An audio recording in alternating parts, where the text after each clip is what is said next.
اللهم صل على سيدنا محمد يا رب صل وسلم دائما ابدا على حبيبي. آج لوگ چھوٹی چھوٹی باتوں پہ زبان سے کلمہ کفر نکال دیتے ہیں اور وہ سمجھتے ہیں کہ اس سے ہوگا کیا. ہمارے ہاں جو لبرل گھرانے میں پیدا ہونے والے بچے ہیں نا, ان کو ذرا سی ٹینشن ہو تو فوراً اللہ کو برا بلا معاذ اللہ کہنا شروع کر دیتے. میں ایسے اللہ کو مانتا ہی نہیں ہوں.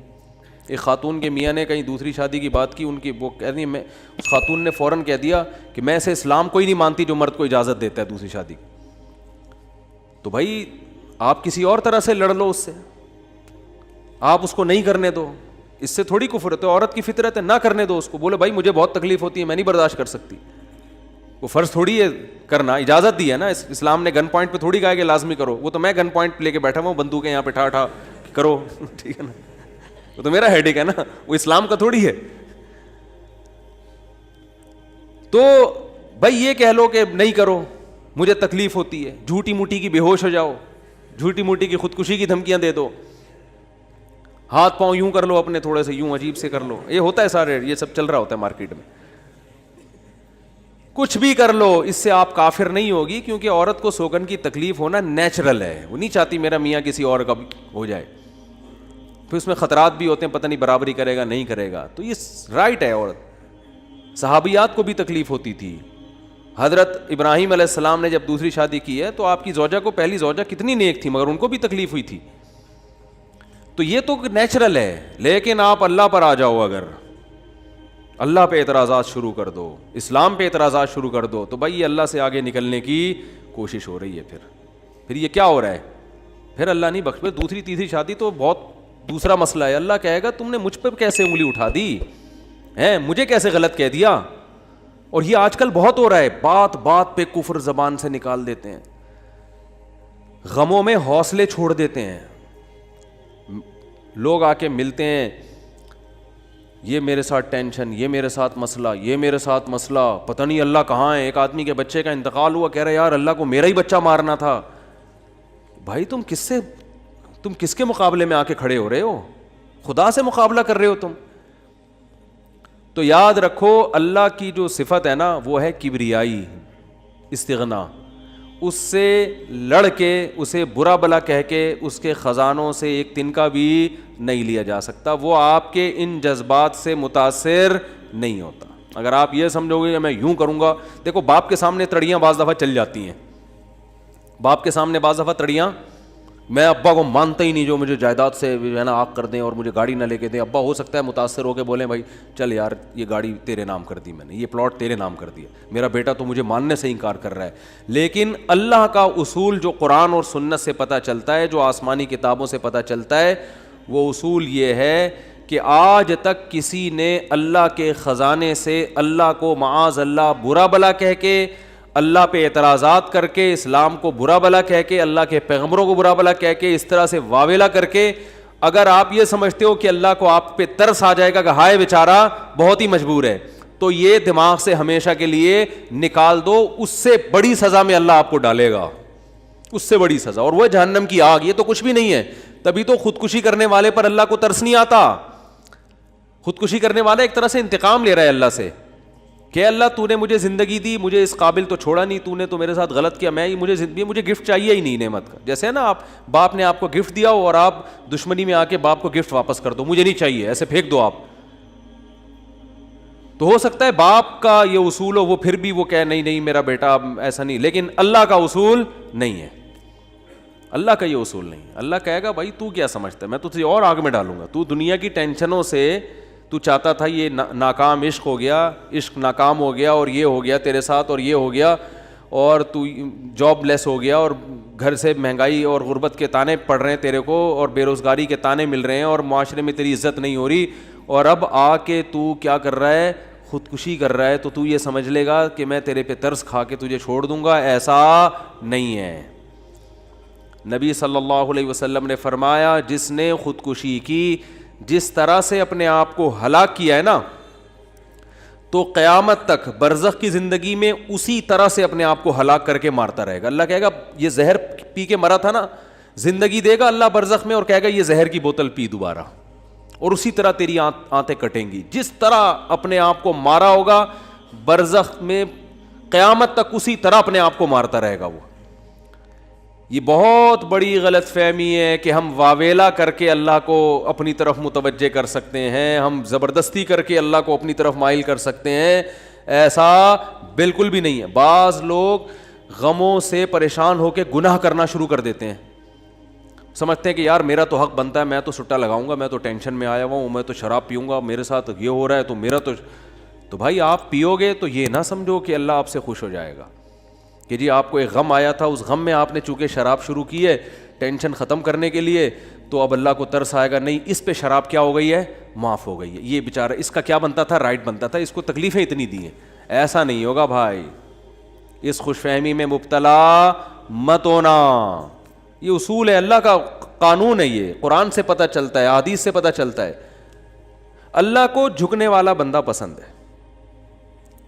جو اللہ بنانا چاہتے ہیں نا اپنی مخلوق کو, وہ کیا بنانا چاہتے ہیں, میں تمہارے ساتھ اچھا سلوک کروں برا سلوک کروں, تم بندے ہو, بندے بن کے رہو, ٹھیک ہے نا, کیا رہو, تم نے بس دعا ہی مانگنی ہے, اللہ یہ سب میرے ساتھ جو ہو رہا ہے یہ ٹھیک کر دے, میں ٹھیک کروں نہ کروں, تم نے ساری عمر کیا کرنا ہے, بس یہی مانگنا ہے کہ اللہ ٹھیک کر دے, اللہ محتاج ہیں, اللہ یہ بھی ٹھیک ہو جائے, اللہ یہ بھی ٹھیک ہو جائے, اللہ بے روزگار ہوں روزگار دلا دے, میری مرضی روزگار دوں یا نہیں دوں, نہیں بھی دوں تم نے یہی کہنا ہے اللہ دلا دے.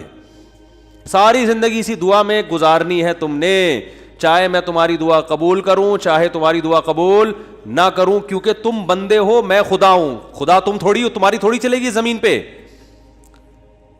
بہت سے لوگ یہ فالٹ ہے, دعائیں نہیں قبول ہو رہی تبھی تو وظیفوں کی طرف جاتے ہیں, اولاد نہیں ہو رہی کوئی وظیفہ بتا دے, او بھائی دعا مانگ لے, اولاد کہہ رہا دعا تو مانگ کے دیکھ لیا ہے وہ تو ہو ہی نہیں رہی, تو کوئی ٹیکنیکل طریقہ ہو اولاد کا, سے کیسے ہو جائے گی بھائی, ٹیکنیکل طریقے تو نہیں ہے. یونس علیہ السلام جب مچھلی کے پیٹ میں تھے, کتنا بڑا غم لگا نا آپ کو, یونس علیہ السلام مچھلی کے پیٹ میں, تو اللہ سے آپ نے دعا مانگی, وظیفہ نہیں پڑھا ہے. وظیفے پڑھنا بھی جائز ہے اگر کوئی قرآن و آیتیں ہیں تو کوئی گناہ نہیں ہے, لیکن جو اصل جو اسلام کی روح ہے وہ کیا ہے, دعا. تو یونس علیہ السلام نے مچھلی کے پیٹ میں دعا مانگی, لا الہ الا انت سبحانک. دیکھو حضرت یونس علیہ السلام, ہمارا جو مزاج ہے نا وہ کیا ہے, یونس علیہ السلام کئی سال اپنی قوم کو تبلیغ کرتے رہے ہیں, قوم باز بولو نہیں آئی. حضرت یونس کو یقین ہو گیا اس قوم پہ عذاب آنے والا ہے, تو آپ نے اللہ سے نہیں پوچھا, اس لیے کہ آپ کا خیال تھا بھئی یہ عذاب تو آئے گا, تو میں اللہ کے خوف سے اب بستی کو پہلے چھوڑ دیتا ہوں. میں آپ سے یہ اجتہادی خطا ہوئی, یہ اجتہادی خطا ہوئی کہ بھئی اللہ کی پرمیشن کے بغیر آپ نے قوم کو کیوں چھوڑا. حالانکہ اس اجتہادی غلطی کے پیچھے جو اس کی بیس تھی وہ بیس بہت اچھی تھی, وہ اللہ کا خوف اور اللہ کی خشیت. اللہ کے عذاب سے بھاگنا یہ تو حکم ہے نا, فنٹر بننے کی تھوڑی اجازت ہے کہ جہاں عذاب آ رہا ہے تو کھڑے رہو وہاں دیکھو, ایسا تھوڑی ہے. قوم لوط پر جب عذاب آیا تو جو اہل ایمان تھے ان کو حکم تھا پیچھے مڑ کے بھی نہیں دیکھنا ہے, اس عذاب کو دیکھنے کی بھی اجازت نہیں, ڈرو اس سے بھاگو. جب قوم عاد قوم سمود کی بستیوں سے نبی گزرتے تھے تو چہرے پہ کپڑا ڈال کے جلدی اپنی رفتار بڑھاتے تھے, بھئی یہ اس عذاب کو اپنی آنکھوں سے بھی نہ دیکھو, خوف پیدا ہوتا ہے اس سے. تو اتنا زیادہ آپ صلی اللہ علیہ وسلم خوف زدہ ہوتے تھے. تو اللہ کے عذاب سے تو دور بھاگنے کا حکم ہے. تو اب یہاں کیا ہے کہ کیا بات چل رہی تھی یار, حضرت یونس علیہ الصلوۃ والسلام اللہ کے عذاب کے ڈر سے اپنی قوم کو چھوڑ کر نکل گئے. یہ بیس بالکل ٹھیک ہے بھئی, جب اللہ کا وعدہ بھی یہی ہے کہ جو قوم ایمان نہیں لے کر آئے گی تو میں اس کو تباہ کر دوں گا. تو حضرت یونس علیہ السلام کو خیال ہوا کہ بھئی یہاں سے نکل جاؤ. جب بیٹھے ہیں کشتی میں, کشتی ڈوبنے لگی تو ملا نے کہا بھئی وزن کشتی میں زیادہ ہے, ایک آدمی کو نیچے اترنا پڑے گا ورنہ سب ڈوب جائیں گے. کون اترے گا بھئی, قرآن اندازی ہونی چاہیے. قرآن اندازی میں نام کس کا آیا, یونس علیہ السلام. تو بتاؤ ہم ہوتے, ہم کہتے ساری زندگی تبلیغ کرتا رہا, اب جب عذاب آنے والا ہے تو اللہ کے خوف سے ہی نکلا میں, اس کا صلہ یہ مل رہا ہے کہ ڈوبنے والا کون ہے؟ بولو، میں ہی ہوں بھائی. مجھے تو زیادہ پروٹوکول، اللہ تعالیٰ کو 6 کشتیاں میرے لیے پہلے سے سمندر میں رکھنی چاہیے تھی نا. کیا ہو گیا؟ یہ ہماری سوچ تو یہی ہے کہ میں نے چونکہ فجر کی نماز پڑھی ہے تو میری دکان پہ کسٹمر 6 گنا زیادہ آنے چاہیے. پیسے سارے وہ کما رہے ہیں، نمازیں میں پڑھ رہا ہوں. اچھا، میرے پر لوگ اعتراض یہ بھی کرتے ہیں کہ احتیاط اس نے کی، اس کو کرونا ہو گیا. اس نے احتیاط نہیں کی، اس کو نہیں ہوا. یہ مفتی لوگوں کو الو بنا رہا ہے. تو بالکل یہی ہے کہ نماز میں پڑھ رہا ہوں، روٹی کس کو مل رہی ہے؟ اس کو مل رہی ہے. احتیاط میں کہہ رہا ہوں، وہ کرونا بھی مجھے ہی ہو رہا ہے. ٹھیک ہے نا. تو اب اللہ سے تھوڑی کوئی لڑ سکتا ہے بھائی. تو اللہ کی مرضی، جو اب احتیاط کے باوجود بھی کسی کو بیماری لگا دے، اور ایسے ہے گلے مل رہے ہیں اور روزانہ چھینک رہے ہیں ایک دوسرے کے منہ پہ، انہیں کچھ نہیں ہو رہا. وہ تو اب اللہ کی مرضی، اللہ سے تھوڑی کوئی لڑ سکتا ہے. لیکن ہم تو ظاہر کے مکلف ہیں نا، ہم تو اسباب کے مکلف ہیں. تو اس لیے حکم دیا جاتا ہے احتیاط کا. تو خیر، جب تک کرونا ختم نہیں ہوگا ہم بھی آپ کا پیچھا نہیں چھوڑیں گے. یہ ذہن میں رکھو آپ. تھوڑا تھوڑا جیسے 4 شادیاں آتی ہیں نا تڑکے میں، اس طرح یہ بھی آتا رہے گا تڑکے میں، کیونکہ لوگ نہیں کر رہے احتیاط تو کیا کریں. اچھا خیر، بات ہی کہاں چل رہی تھی؟ تو یونس علیہ السلام کی جگہ ہم ہوتے تو بھائی ہماری حالت کیا ہوتی ہے. اللہ، جیسے تبلیغ میں ہم میں سے کوئی گیا ہوا ہوتا 4 مہینے کے لیے، 4 مہینے کے لیے تبلیغ میں نکلے ہوتے، اللہ کے راستے میں واپس آ رہے ہوتے تو پتہ چلا کچھ یعنی کنوینس ہی نہیں مل رہی، پولیس والے پکڑ کے لے گئے، کسی کیس میں بند کر دیا، تو کیا وسوسے آتے ہیں دماغ میں. جیسے حج کرنے گئے نا، ایک آدمی حج کرنے گیا، لٹ گیا وہاں پہ نا جیب کتروں نے. تو وہ کہہ رہا ہے اللہ میں نے تو سنا تھا حاجی تیرے مہمان ہوتے ہیں، تو ہم نے تو دنیا میں کسی کو نہیں دیکھا کسی نے اپنے مہمان کس کی یہ انسلٹ کی ہو.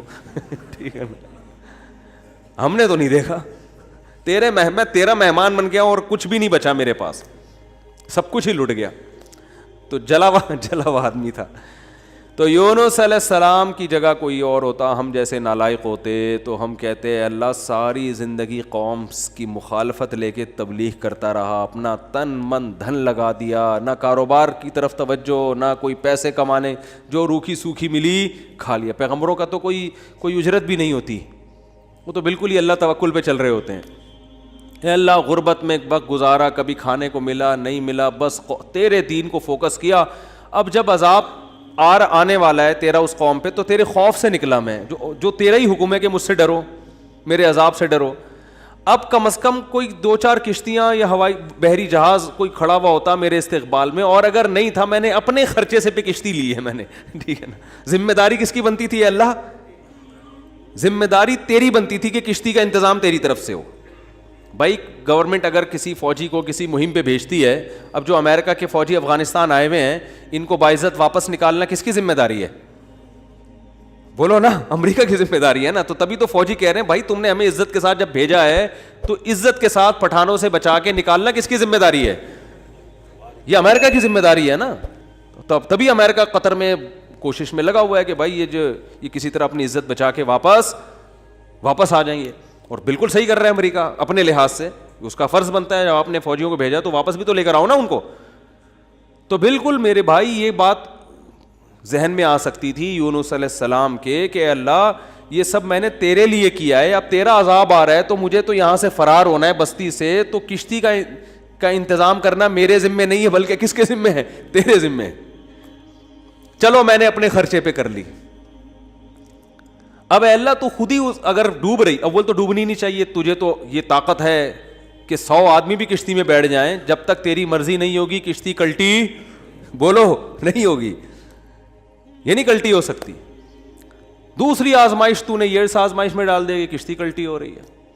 اور اگر کلٹی ہو بھی رہی ہے تو ایسے نالائق لوگ اس کشتی میں بیٹھے ہوئے ہیں. کار آمد تو صرف اس میں یونس علیہ السلام تھے، باقی تو سارے نالائق، کیونکہ مشرک لوگ تھے سارے، بت پرست، پان گٹکے والے، سگریٹ والے، تمباکو والے، سارے اس میں بیٹھے ہوئے ہیں. وہ تو پتہ نہیں کیا کیا نشہ کرتے ہوں گے، سارے ایک نمبر کے چور یہاں بیٹھے ہوئے ہیں کشتی میں. تو اللہ ان میں سے کسی کو تو خود ہی جو ہے نا ڈلوا دیتا. اور قرآن اندازی ہو رہی ہے تو نام کس کا آ رہا ہے؟ میرا نام آ رہا ہے، جس نے ساری زندگی تبلیغ کی. تو اور پھر کمال یہ کہ بڑی آزمائش کیا کہ چلو کشتی میں اگر چھلانگ لگا کے نیچے گرنا ہی تھا, ان لوگوں نے ڈال دیا, بھائی آپ کا نام آیا, آپ کو اترنا پڑے گا. تو تیرنے کا آپشن ہوتا ہے, کہیں تیرتے رہیں گے, کوئی ٹیلا آ گیا وہاں بیٹھ گئے, یا کسی نے دیکھ لیا کوئی رسی پھینک دی, جیسے یا کہیں کنارے پہ اتر گئے, جیسے ہی چھلانگ لگائی ہے ایک اور بڑی آفت, سمندر کی مچھلی نے آپ کو نگل لیا. کتنا خوف, ایک حرف زبان سے ناشکری کا نہیں نکل رہا پیغمبر کی, کہ اللہ مروا دیا تو نے. تو یہ کیا خوف ہوتا ہے, سمندر کا اپنا ایک خوف ہے بھائی, کبھی یہاں نہیں سمجھ میں آئے گا, جاؤ سمندر میں جا کے پتہ چلے گا. اور قرآن سے پتہ چلتا ہے رات کا وقت تھا, اندھیرا تھا, اندھیرے میں بہت, کیونکہ فنادا فی الظلمات, فی الظلمہ نہیں ہے کہ اندھیرے میں پکارا, اندھیروں میں پکارا. پتہ چلا کہ بہت سارے اندھیرے تھے, یعنی ایک مچھلی کے پیٹ کا اندھیرا, ایک سمندر کی تہ کا اندھیرا, اور ایک رات کا اندھیرا. کس قدر خوف. بتاؤ آج کسی کو ایسی ٹینشن ملتی ہے؟ آج یہی ٹینشن ہے, ابا نے اس دن چپیٹ لگا دیا تھا کھینچ کے, اور بھائی تمیز سے بات نہیں کر رہا, بیگم کنٹرول میں نہیں ہے, اور مفتی صاحب کے بیان سن کے اللہ کی خاطر شادی کی تھی, پھنس گئے. ایک آدمی میرے پاس آیا, کہنے لگا مفتی صاحب میری بیوی کی نہ شکل اچھی ہے اور نہ بات کرنے کا انداز اچھا ہے. تو مجھے خود بتا رہا تھا, کہہ رہا ہے اتنی بد اخلاق ہے. میں اس سے کہتا ہوں اگر تیری شکل بھی اچھی ہوتی نا, میں تیری بد اخلاقی برداشت کر لیتا. چلو یار, پتہ نہیں جھوٹ بول رہا تھا سچ بول رہا تھا, اللہ ہی جانے. اب یہ کوئی ٹینشن ہے بتاؤ؟ اصل ٹینشن تو وہ ہے نا. اچھا لوگ کہہ رہے ہوتے ہیں وہ ہو جاتا نا اچھا تھا, ہم سمندر میں ڈوب جاتے اچھا تھا. او بھائی ابھی ڈوب ہی نہیں رہے ہو اس لیے کہہ رہے ہو اچھا تھا, جب ڈوبنے لگو گے تو وہی کیفیت ہوگی. وہ جو پھندا آ گیا تھا نا درخت سے, ایک آدمی کہتا نا اللہ موت دے دے زندگی سے, تو وہ کسی نے پھندا پھینک دیا اوپر سے, اور یہ کہا کہ میں اللہ ہوں, اس میں گردن ڈال لے اٹھا لوں گا. تو وہ کہتا ہے یہاں تو کوئی مذاق بھی نہیں کر سکتا ہے اللہ. تو وہ جب آتی ہے نا اپنے اوپر, تو پھر یہ کنڈیشن ہوتی ہے. تو یونس علیہ السلام پر جو آزمائشیں آئیں, کتنی بڑی بڑی آزمائشیں, مچھلی کا پیٹ اور نگل گئی مچھلی اکثر ثابت نگلتی ہے. ذرا بھی شکایت, کیونکہ ہم بندے ہیں بھائی, ہماری جو ڈیوٹی ہے ہم نے وہ کرنی اور چھوٹا بن کے رہنا ہے. ہم نے اللہ کے سامنے یہ نہیں کرنا یہ کیا ہو رہا ہے, ایسا کیوں ہو گیا, میں تو تبلیغ کے لیے نکلا تھا, میرے ساتھ یہ ناانصافی. یہ نہیں ہوتا. یہ اصول قرآن کیوں یہ واقعہ ذکر کر رہا ہے؟ یونس علیہ السلام اللہ کے برگزیدہ پیغمبر ہیں.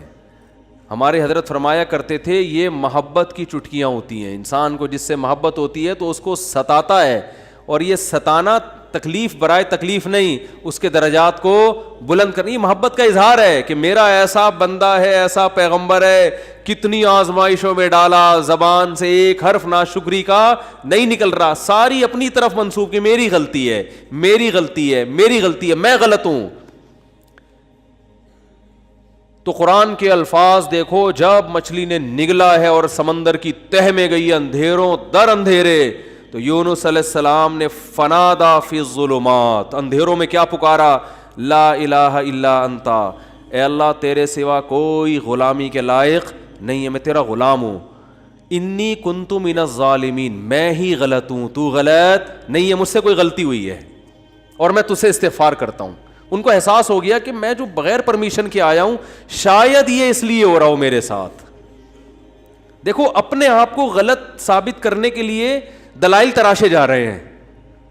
کوئی اللہ نے وہی تھوڑی کی تھی اس وقت کہ آپ غلط ہیں. بس اس عمل سے اندازہ ہو گیا کہ بھائی اور تو میں نے مجھے نہیں لگتا میرے سے کوئی گناہ ہوا ہو, تو مجھے لگتا ہے کہ یہ ہے جس کی وجہ سے اللہ کیا ہے, مجھ سے ناراض ہے. تلاش کر رہے ہیں, کوئی اپنی مسٹیک تلاش کریں, اپنے آپ کو غلط کہیں. تو لا الہ الا انتا سبحانک, اے اللہ تو ہر عیب سے پاک ہے. کیا مطلب, تو میرے ساتھ غلط نہیں کر سکتا, یہ میرا ہی کوئی عمل ہے جس کی وجہ سے ایسا ہو رہا ہے. تو تھوڑی غلط ہے, تو ہر عیب سے پاک ہے, تو ظالم تھوڑی ہے, میری غلطی ہے, میں غلط ہوں. کیا اللہ کے رحمت کے خزانے حرکت میں آتے ہیں. فَالْتَقَمَهُ الْحُوتُ وَهُوَ مُلِيمٌ, قرآن کہہ رہا ہے مچھلی نے نگلا اس حال میں کہ یونس علیہ السلام اپنے آپ کو ملامت کر رہے تھے. جب مچھلی کی نگل رہی تھی اس وقت بھی اپنے آپ کو ملامت کر رہے ہیں, اپنے آپ کو برا بلا کہہ رہے ہیں, میں غلط, میں نے غلط کیا. تو جب مچھلی کے پیٹ میں جا کے توبہ استغفار کی ہے تو اللہ کی صفت استغنا دیکھو. اللہ فرماتے ہیں لولا انہ کان من المسبحین, اگر یونس اپنی غلطی کا اعتراف نہ کرتے للبث فی البطن الی یوم یبعث فی بطنہ الی یوم یبعثون, قیامت تک اسی کے پیٹ میں رہتے, وہ نہیں نکلتے. یہ اللہ کی صفت استغنا ہے کہ بھئی اللہ کو آپ ڈرا کے دھمکا کے یا اپنی غلطی کا اعتراف کیے بغیر اللہ پہ ڈال کے اللہ سے کچھ بھی منوا نہیں سکتے. اللہ کہتے ہیں ہمیشہ رہتے, لیکن اللہ کو پتا تھا نہیں ہے ایسا, وہ تو آزمایا, پیغمبر تو گناہ نہیں کر سکتے نا, تو یہ تو اللہ آزما رہے ہیں دنیا کو دکھانے کے لیے کہ میرے نیک بندے ایسے ہوتے ہیں. تو اللہ فرماتے ہیں کہ فَأَنبَذْنَاهُ بِالْعَرَاءِ, ہم نے ایک میدان میں ان کو, جب انہوں نے توبہ استغفار کی ہے تو اللہ نے مچھلی کو حکم دیا ان کو نگل دے باہر, اور وہ مچھلی نے آپ کو ساحل سمندر پہ ڈالا ہے. اب اللہ کی رحمت کے خزانے, سمندر کے ساحل پر کچھ بھی نہیں تھا. اللہ فرماتے ہیں وہاں اپنی قدرت سے ہم نے درخت پیدا کر دیا جو ان کو کیا دے گا, چھاؤں. اب معجزے ہو رہے ہیں کہ نہیں ہو رہے بھئی؟ اللہ آزمایا, اللہ نے کہا آزمائش میں پورا اترا ہے یہ بندہ, میرے یہ نیک بندے آزمائش میں پورے اترے ہیں. اور اللہ نے اپنی قدرت سے درخت پیدا کر دیا اور حکم دیا جاؤ اپنی قوم کے پاس واپس جاؤ. قوم سے عذاب ٹل گیا. ہوا یہ تھا کہ جب یونس علیہ السلام کو یقین ہو گیا عذاب آ رہا ہے, تو یونس علیہ السلام جیسے ہی نکلے, وہ قوم تھی ہوشیار, اس کو اندازہ ہو گیا کہ بھائی یہ جب تک ہم میں تھے تو عذاب کا چانس نہیں تھا, یہ گئے ہیں تو اب واقعی آئے گا. تو عذاب دیکھے بغیر انہوں نے توبہ تائب شروع کر دی, تو اللہ نے وہ عذاب آنے والا ان سے کیا کر دیا, ٹال دیا. یہ ہے اللہ کی رحمت. اللہ کے غضب پہ کیا رہتی ہے, بولتے کیوں نہیں بھائی, غالب. تو یہ واقعہ بھی ثابت ہو گیا, رحمت ہمیشہ گراف اللہ کا اوپر رہتا. ہاں عذاب دیکھ لیتے اور مذاق اڑاتے, جیسے قوم عاد نے مذاق اڑایا. فلما رأوه عارضا مستقبل اودیتہم, جب انہوں نے بادلوں کو اپنی طرف آتے ہوئے دیکھا, پیغمبر بتا رہے ہیں کہ یہ عذاب ہے, تو کہہ رہے ہیں ھذا عارض ممطرنا, کوئی عذاب نہیں ہے بھائی, بادل تو آتے ہیں برستے بھی ہیں, کوئی نارمل. وہ تو آخری دم تک ڈٹے ہوئے تھے. اب کیونکہ اللہ کی صفت غضب بھی ہے, رحمت غالب تو رہتی ہے, لیکن ایسا نہیں ہے کہ غضب ختم ہی ہو گیا ہے. پھر اللہ نے عذاب بھیجا اس قوم پہ. 7 دن 8 راتیں تیز ہوائیں چلی ہیں, 8 دن 7 راتیں, اور ایسا اٹھا کے اس قوم کو پٹخا ہے کہ اللہ فرماتے ہیں کہ انہم اعجاز نخل خاویہ. 1 ہفتے کے بعد ایسا لگ رہا تھا کھجور کے تنے ہیں جو اوندھے پڑے ہوئے ہیں, بڑے بڑے قداور لوگ تھے وہ. اللہ نے تو اس لیے میرے بھائی جب کوئی غم آئے, پریشانی آئے, تو واویلا نہ مچایا کرو, رونے دھونے کی اجازت ہے. یہ بے صبری نہیں ہے, جب انسان کو غم ہوتا ہے روتا بھی ہے, ہائے ہوئے بھی کرتا ہے, لیکن اللہ کو برا بلا کہنا شروع کر دینا, میرے ساتھ اللہ یہ کر رہا, میرے ساتھ اللہ میں ہی میرا ہوں اللہ کو. آپ کا کام ہے غلامی, مانگتے رہنا ہے, مانگتے رہنا ہے, مانگتے رہنا ہے. اکثر ایک واقعہ علماء بتاتے ہیں, کتابوں میں لکھا ہوا ہے کہ ایک بزرگ حج کرنے جاتے تھے, حج کرنے کے بعد ندا آتی تھی قبول نہیں ہوا. کیا ندا آتی تھی؟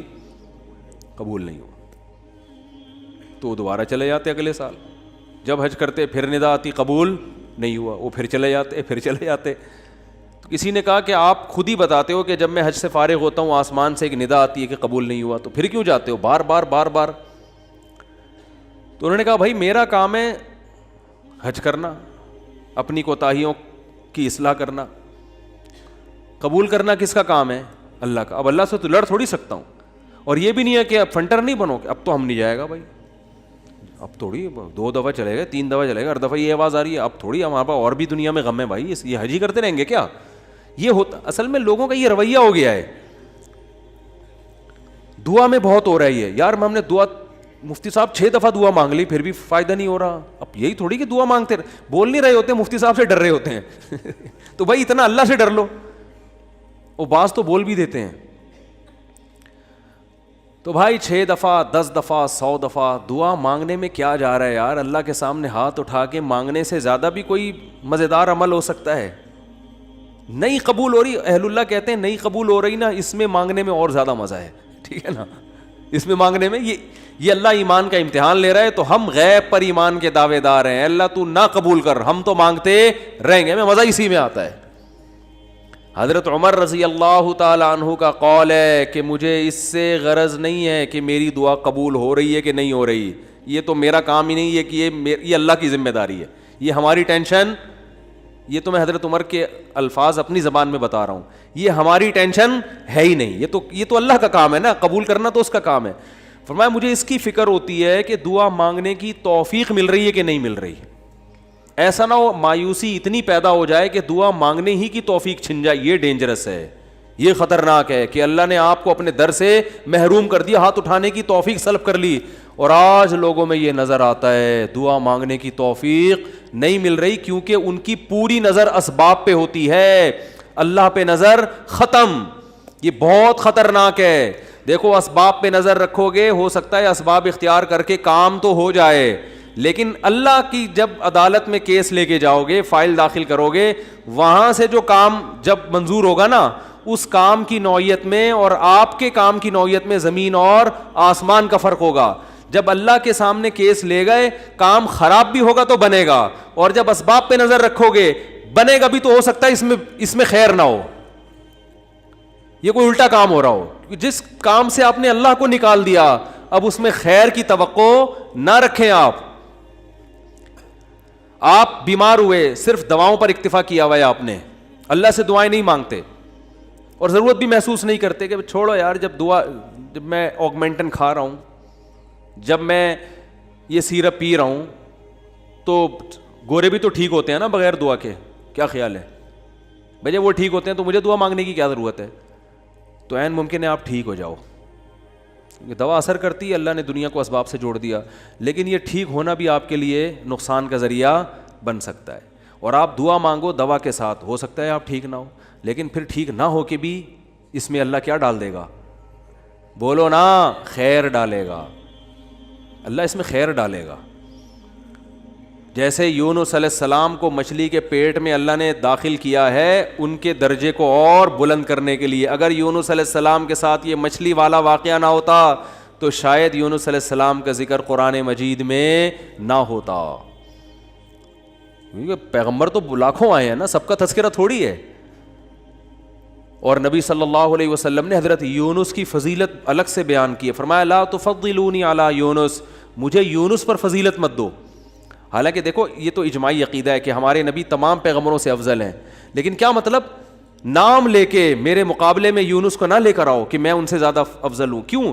کیونکہ اس میں اس بات کا امکان تھا کہ شاید اس واقعے کی وجہ سے لوگ یونس علیہ السلام کی توہین نہ کر رہے ہوں کہ وہ اللہ کی پرمیشن کے بغیر چلے گئے تھے.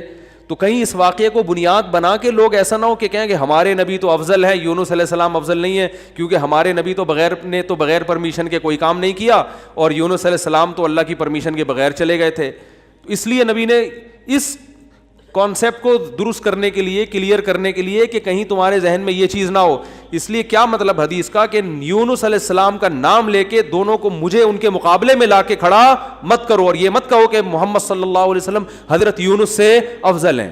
حالانکہ افضل ہیں, لیکن جہاں بھی حضرت یونس کی توہین کا ذرہ برابر بھی شائبہ نکلتا تھا آپ صلی اللہ علیہ وسلم نے اس سے منع کر دیا. اس لیے کہ آپ صلی اللہ علیہ وسلم جانتے تھے کہ یہ جو کچھ یونس علیہ السلام کے ساتھ ہوا یہ اصل میں آپ کو بلند مرتبہ دینے کے لیے ہوا تھا, اور یہ بتانے کے لیے ہوا تھا کہ اللہ کی صفت استغنا کیا ہے, اور یہ بتانے کے لیے کہ اللہ سے لڑ کے کوئی چیز نہیں لی جا سکتی, اور یہ بتانے کے لیے کہ غموں میں, ٹینشنوں میں, پریشانیوں میں اللہ کے نیک بندوں کا رویہ کیا ہوتا ہے. اور میں آپ کی جنرل نالج کے لیے ایک بات یہ بھی بتا دوں کہ جس کا یہ لائف اسٹائل ہوگا نا وہ ٹینشنوں میں بھی خوش رہے گا. ویسے ہی ٹینشن ختم کر لیتے ہیں اللہ اس سے, کیونکہ وہ ہر ٹینشن کو کس کی طرف سے سمجھ رہا ہے؟ اللہ کی. تو جب اللہ ہمارا ہے اور وہ اپنے بندوں کا اچھا چاہتا ہے تو اس میں ٹینشن دے کے بھی ہماری کیا ہوگی؟ اس میں خیر ہی ہوگی. اس نے یعقوب علیہ السلام سے جو بیٹا چھینا تو یعقوب علیہ السلام کو نوازنے کے لیے چھینا. یوسف علیہ السلام کو جو بچپن میں باپ سے الگ کر دیا مصر کا بادشاہ بنانے کے لیے کیا اس نے, نہ چھنتے نہ بادشاہ بنتے. تو ہمارا کام ہے ہر برائی اپنے کھاتے میں ڈالیں, سمجھ رہے ہو کہ نہیں سمجھ رہے, اور ہر اچھائی کس کی طرف منسوب کریں؟ اللہ کی طرف.